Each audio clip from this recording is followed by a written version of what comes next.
Hey guys, RCT3 Crashes 100 here, and I'm here with another opening, another unboxing, and we are returning to banknotes. This is the first of the two videos I mentioned in the last one, where we are going to be focusing on firsts for the channel. This is of course a banknote, so it's not a first in that regard. It's also a $2 bill, so it's not a first in that regard, but the other two aspects I won't tell you just yet. So we'll take out the first thing from this parcel, just so I can show you where this came from. This came from the eBay store of M.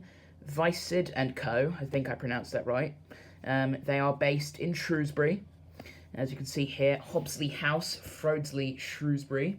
And something interesting I noticed they were doing on their eBay shop is they were actually selling these things in the middle here, these old stocks, for reasonably inexpensive prices. Oh, lovely voice crack. As you can see here, there's the eBay store, Lodge Hill. And yes, I will definitely be checking them out because you could get all kinds of things like old stocks from gold mining companies in like the 1800s and stuff like that, and it'd all be quite neat. So yeah, there you go. There is your brief plug of where I got this from. And so let's get to the actual item itself. Let's get this out. And I think I might need to grab my scissors here just to cut the tape. So I will do that now.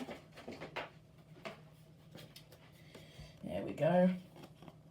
Trying to be quite gentle there. You know what, actually, let's just show it on the cardboard right here. I will then cut when I actually go to look at the obverse, or the reverse, sorry. This is a $2 bill United States note. And as you can see by the star there next to the serial number, this is also a replacement note. Those are the two aspects about this which make it new in the collection. I've been hunting for one of these for quite a while. I know this is quite a common year, it's only a series 1963, but I have been hunting for these for quite some time. They're surprisingly difficult to come by on the UK eBay, so I'm quite glad that I found someone who is selling these older notes. They are selling large size notes as well, which are of course pre-1928, so I'm looking forward to getting those as well. So I'm just going to cut the camera here, and I'm going to cut this off so we can get a bit of a closer look at the note. One moment. Well, there we go, it's out of the parcel, and I've decided to place it up close with the regular Federal Reserve note at the bottom here. This is, of course, the worn $2 bill I showed in one of my videos from last week. So, as you can see here, here are the main differences on the obverse. We have, of course, the red seal and serial numbers. Of course, we have United States note here, whereas in this case it is just Federal Reserve note. And the main details, the main differences here are actually on the back. Of course, for example, the actual, the seal of the Federal Reserve Bank is of course not present here. Instead, we just have the slogan, "This note is legal tender for all debts, public and private," whereas in this case it's above the seal of the Federal Reserve. Because of course these, though they were made at the Federal Reserve, they weren't Federal Reserve notes, and thus they didn't have the seal, which is quite interesting.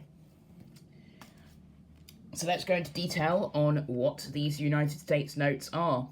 These were originally brought in 1866, I believe. Or actually, let me take a look at that, hang on. There we go, sorry, they were made in 1862, and they were made until 1971.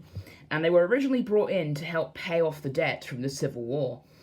These were, of course, originally in the large size note design, or large size note standard, basically, before being shrunk down to the size of every other small size note in 1928. This is a series 1963 note, and I believe that this was one of the last series these were made in. They were made up to 1966 in this size before being discontinued for a decade and re-emerging, of course, with the bicentennial, which is, of course, where this note is from. This is series 1976. So, the main difference, as mentioned, is actually on the back. And as you can see here, rather than it being John Trumbull's Declaration of Independence painting, we have a depiction of Monticello, which, of course, was President Jefferson's home, a very famous plantation house in Virginia, which I would quite like to visit one day, just to take a look at the architecture and also the history of the place. You can also see that the design is substantially more ornate lots of floral sort of elements here, and the replication of both the numeric and written 2, which is really quite nice. Again, as said, I've been looking for these for quite a while, and to actually find one in quite nice condition, that's pretty good if you ask me. So really, that's all there is to be said about this $2 bill, other than something which is also quite cool is a few instances of the United States note $2 bill have been to space. I recommend checking out the $2 bill documentary for more information on that, and I will leave a link to that in the description. And yeah, that's really all there is to say. So with that being said, I hope you enjoyed this video. I'm Master T3Crashes 100. Have a nice day. Over and out.